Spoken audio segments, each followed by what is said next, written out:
अहिल्यानगरमधील तहसीलदारांची तडकाफडकी गडचिरोलीला बदली। जिल्हा परिषदेच्या निवडणुकीसाठीची गटरचना करताना सत्ताधाऱ्यांचे न ऐकल्याने शिक्षा। अहिल्यानगरमधून एक मोठी बातमी आली आहे। जामखेडचे तहसीलदार गणेश माळी यांची गडचिरोलीला बदली करण्यात आली आहे।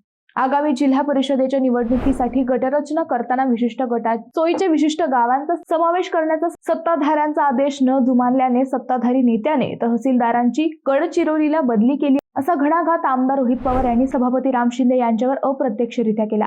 दरम्यान अवघ्या 1 वर्षात या गणेश माळी या कर्तव्यदक्ष अधिकाऱ्याची बदली झाल्याने जामखेडच्या प्रशासकीय आणि राजकीय वर्तुळात खळबळ उडाली आहे।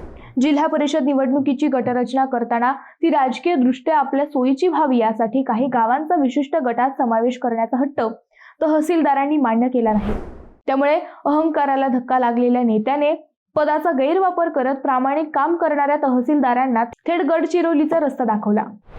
हाती सत्ता असल्याने काही नेत्यांना अहंकाराची बाधा झाली आहे। प्रामाणिक अधिकारी असेल तर त्याचा पाठीशी उभं राहिलं पाहिजे, पण अधिकाऱ्यांना प्रामाणिकपणाची शिक्षा मिळत असेल तर त्यांच्याकडून चांगल्या कामाची कशी अपेक्षा करता येईल असं पवार यांनी म्हटले। मंडळी, सत्ताधाऱ्यांना सत्तेची धुंदी चढली आहे हा आरोप तुम्हाला मान्य आहे का?